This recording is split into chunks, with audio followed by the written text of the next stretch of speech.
You know, it was 1981. I was standing on an open field next to a office building on Jackson Keller Road. There were just a small group of us waiting to hear from a young 33-year-old candidate for mayor of San Antonio. He went on to win and establish economic development and job creation as the priority of the mayor's office and the city's office. 34 years later, he's now come back as chairman of the San Antonio Chamber and is still working so very, very hard to create jobs and prosperity in our city. Thank you so much, Henry, for your lifetime of work.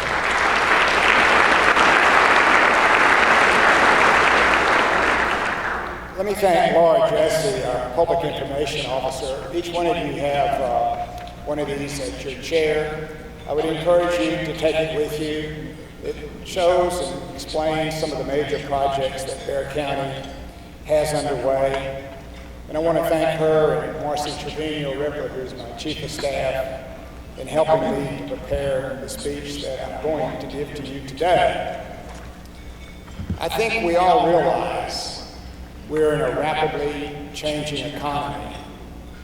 The explosive growth of computer power, storage, networking, and software applications are rapidly changing our economy.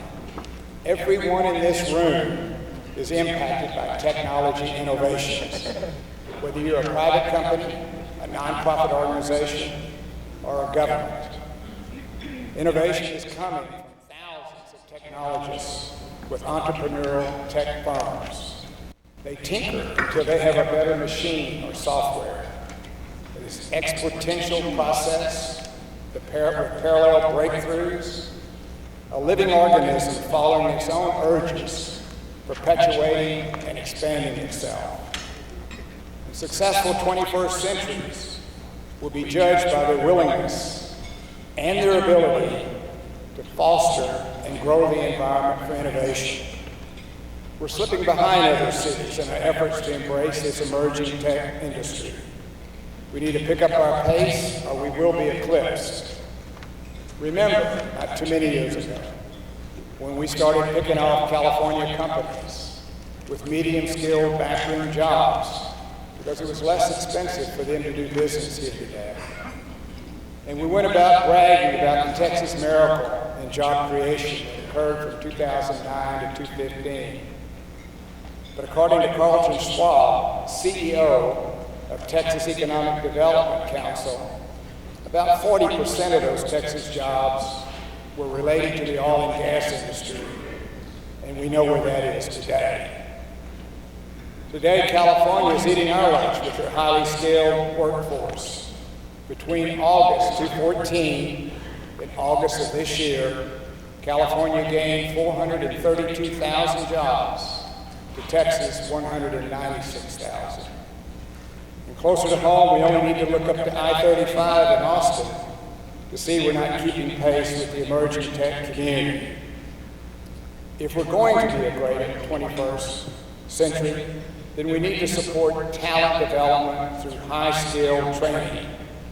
Companies will grow or relocate to cities that have a talented workforce. The Chamber is doing the most important work that I've seen in my lifetime. Under the leadership of Henry Cisneros, they're on the cutting edge. The SA Works Committee, chaired by Chairperson Kate Rogers, is implementing a program with the goal of placing 20,000 people in quality, applied learning experiences with local employers by the year 2020.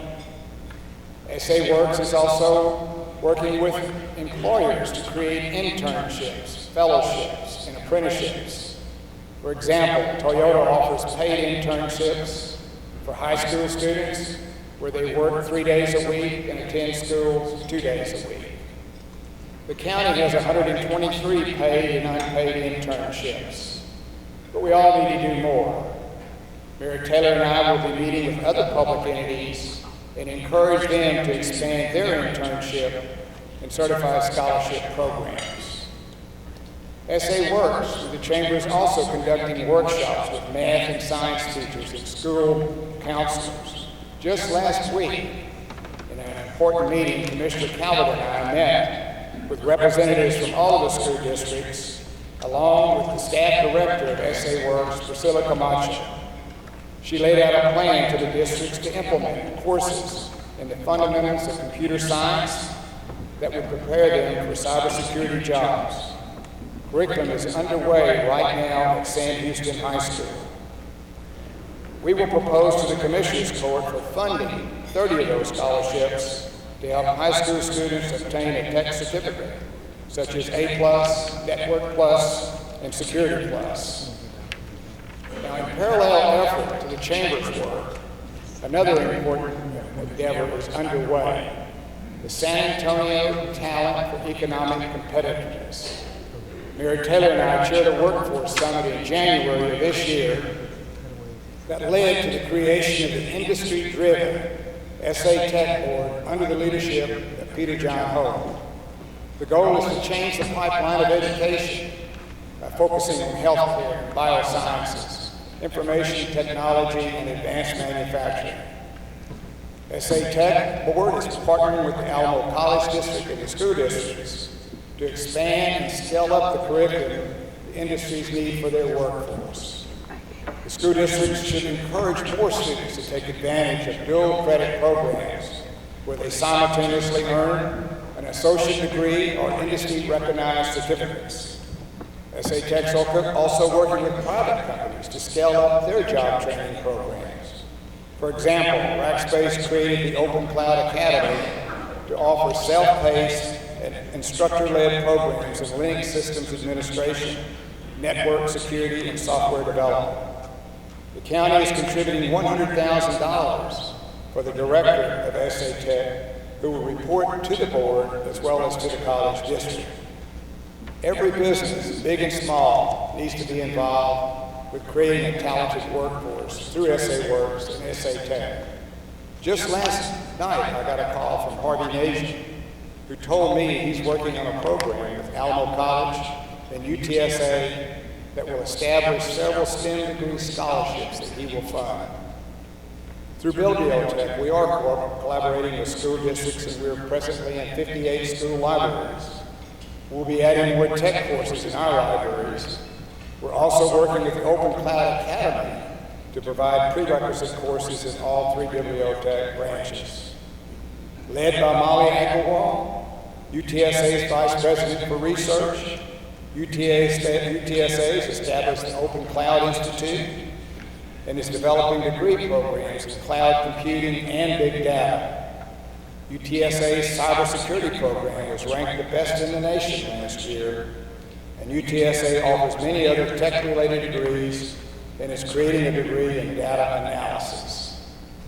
Now, along with creating this talented workforce, we simultaneously need to create jobs that they are trained for. And we need to start by setting the right atmosphere and embrace disruptive technology. Cities are judged by their willingness to embrace technology, even if it causes a great deal of controversy. Instead of dragging Uber and Lyft back into the 20th century, the cab industry needs to be brought into the 21st century. Yes, the representatives of some of the tech companies can be abrasive, get under your skin, hurt your feelings, such as some of the Uber reps did. But if you're in the public sector and you can't deal with people who hurt your feelings, then you better go get another job, because that happens all the time. You met some of the mayors from the other 26 cities in Bexar County. We meet with them every quarter. We are so appreciative of their effort and the great job they're doing in Bexar County. For instance, Wingfest was instrumental in creating a headquarters for Rackspace. And the county and suburban areas embraced Uber, and they stayed here and served their cities until Mary Taylor, under her great leadership, and city manager Cheryl Scully worked out an arrangement for them to also serve the city of San Antonio.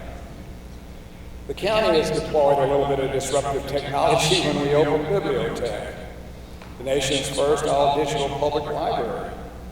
It's a little bit of a challenge. It's a challenge to the old way of doing business, and it did lead to a little tension with the San Antonio library system, a great public library system, by the way, and we have now worked out a 4-year contract with them, so working together with the San Antonio Public Library, we're trying to do everything we can to provide opportunities for people all across Bexar County to have access to technology and books. We opened another bibliothèque this summer on the west side at San Juan Gardens, and a third branch will open in 2016 in the east side Promise Zone. We just entered into a partnership with the 3 military libraries. Across the county, we're bringing technology, e-books, e-book readers, and teaching them how to use them. In the first 2 years, we have seen 260,000 on-site patrons, and we've circulated almost 200,000 e-books. I want to thank my wife Tracy for raising over $1 million to sustain the efforts of Bibliothèque. Glad to see Google come in here and bring faster internet service to our city. I'm glad to see AT&T and Time Warner gear up their services to provide a better and faster service. States and counties and local governments should cooperate with each other, but just like the private sector, we should also compete with each other, drive down costs, and provide better and innovative services. Commissioner Kevin Wolf is working to develop a 5-year strategic plan to make Bexar County the public sector leader in innovation, information technology. The Commissioner's Court has also invested some $900 million in the Bexar County Hospital District, led by George Hernandez, who's here with us today. Much of that money went to advanced technology, such as the latest technology for digital patient tracking, electronic medical records, and state-of-the-art diagnostic equipment. We have a state-of-the-art Tier 3 data center, and our hospital district is ranked among the top 100 wired hospitals in the country. Along with the work they're doing in the Texas Research Park, UT Health Science Center, Texas Biomedical, and startup venture funds such as Targeted Technologies, we're in the process of building a strong biomedical economy. The message we should give to the tech community is that either you can start here and size up here, scale up here, or if you start there, come here and size up. The Chamber, again, is providing the leadership in this area. When they created the Cybersecurity Committee led by John Dixon, principal with the Denham Group, the effort is led by the Chamber by Will Garrett. He already has 3 companies in his sights that he's working on and is developing a top-notch hunting list of other companies. He's working to bring contractors that do business with the 24th and 25th Air Force Cyber Command and NSA. The county has contributed $50,000 annually to this effort. Another effort is underway, which is TechBlock, which is working to bring and grow companies here. We're working with Lou Mormon, co-founder of TechBlock, and Lorenzo Gomez, co-founder of Geekdom. On November the 3rd, we will launch a competition for a $50,000 economic development grant that the county is providing to the winning company for innovation. In our budget this year, we provided $1 million in funding to tech companies that will come to San Antonio, or local companies that will size up. Bexar County Economic Development Department is working with industry leaders to identify incentives that fit the needs of the tech company, aiming to incentivize talent instead of capital investment. The Economic Development Foundation needs to dust itself off a little bit, play a more aggressive role in soliciting companies that bring complex, high-skilled employment opportunities. It's not just about capital investment and number of jobs, but rather about the quality of the job a company brings. Top talent begets more talent. They spend more, and high-tech jobs spin off 7 for every job that they have. That's substantially more than any industry, including manufacturing. This is around 2 to 3. It's going to take creative leadership to gin up BDF, and I believe we have that in our new chairman, Wayne Peacock. The county invests $500,000 a year in the organization, and we're encouraged about their ideas for new directions. To be able to attract and retain talented workforce and companies that provide those jobs, we have to create an exciting urban environment. The Housing First strategy has worked, and we need to continue to use incentives for inner city development. Some 5,000 units have either been built or under construction in the past 5 years. The Pearl, the Broadway Corridor, the southern reach of the river, and recently, housing developments east and west and south of town have sprung up. The county's committed some $125 million to improve San Pedro Creek from the downtown to the confluence with the Alexander Creek, and then goes into the San Antonio River. Now, it's going to be different. We hope we don't offend you, but it's not going to be just like the Riverwalk. It's not going to be like the restoration of the southern part of the river. It's going to be the creek where our development actually started. 1716, 1718. It's going to commemorate our heritage and our history. There'll be some color in it, but it's going to be different than the other two aspects of the river. And we think it's going to tell a wonderful story that everybody's going to want to go to read about and to see the artwork that would be displayed to do it. We're including an amphitheater, areas for al fresco dining, nature areas, and then again installing to tell our cultural history. We'll finish the first major portion of it in 2018 in time for the 300th anniversary of San Antonio and Bexar County. Good news, we already have a major development announced on the creek, and that's the Western Urban High-Rise for Bank Towers underway. The county has completed the $100 million renovation of the Bexar County Arena, with a large portion going to upgrade technology, some $27 million for a state-of-the-art sound system, scoreboard, Wi-Fi, and over 600 TVs. I want to thank the Spurs organization and the partnership that we have with them, and now will lead to a wonderful, beautiful season this year, as you see. The new arena, along with some dynamic players that the Spurs have added to their list of players. I want to thank Rick Pitch, president of the Spurs, for working with us on this wonderful, wonderful new arena. We do need a downtown AAA baseball park. It could also be possibly due to UTSA's baseball program. The city will be taking the lead as the Missions are their tenant, and the county will be supportive of whatever they need us to do. I'm really pleased to see that Mary Taylor is a baseball lady. It was 1969. I got to tell you something there that may make you a little jealous. 1969, the Mets won the World Series when I was a young man. And in 1986, when Mary Taylor was a young lady, growing up in Brooklyn and Queens, they won again. So, Mayor, I'm going to New York City this weekend to watch the Mets play in their third World Series. We're also working with the city to bring Major League Soccer to San Antonio. Mayor Taylor and I believe it is not in the public's best interest for us to invest dollars unless there's a clear path to Major League Soccer. We believe we can do that. The county has invested some $108 million in the Tobin Center. In its first year, they staged 435 performances with 245,000 people attending. They ranked third in the world among the theaters with 2,000 seats or less. Counties contributed to the Museum, the San Antonio Children's Museum, that inspires children at a very young age. We're also invested in the Whitney. As you go down Broadway, you'll see the tremendous improvements they're going. We've invested in the Briscoe and the Alameda Theater. Sean Williams with S.A. Techno System and David Monroe of eWatch are working to create a San Antonio Science and Technology Museum.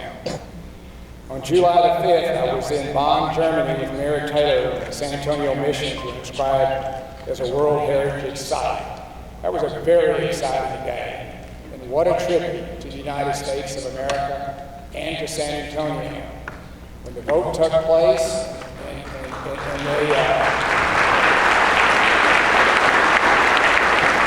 and they inscribed us, they took a break. And almost everyone in that room came up to congratulate Mary Taylor and I. And I wondered, why were they doing that? Because we didn't see that happen with any of the others. And I think it did say a lot about the United States of America, but I think it also said a lot about San Antonio, about our great heritage throughout the Spanish-speaking nations of the world. And they recognized what an important thing we have in the serial connection of the missions and how the river connects them all. It was an extraordinary feeling to see our city recognized by people across the world. 2 weeks ago, the county voted to commit some $4.5 million to stabilize the historic Hopwell ruins, which includes landscaping and creating an interpretive center and a county park. People like President Roosevelt and Rudolph Valentino and many other celebrities came to the late 19th century resort. I want to thank Commissioner Rodriguez for the tremendous work that he has done in bringing it forward to where we are today. It's an exciting piece of history that we will recreate. 2 years ago, I made a speech emphasizing the importance of music venues in attracting young, talented people to San Antonio. And we're well on the way of doing that over the last 2 years. The Maverick Music Festival just completed its third annual event at La Vita with another record crowd. The St. Mary's Strip is coming alive with some 26 bars, restaurants, and live music venues. So I think we're on the road. It's an exciting time to be in San Antonio. We've got a great future ahead of us, but when times are good is when you should work harder than you've ever worked before. And we do have our work cut out for us to strive to be a great American city. In closing, I hope you will work with us on the three majors endeavor that will position our city as a great 21st century city. Embrace technology, create innovative jobs, and establish an urban lifestyle. Thank you all so very much.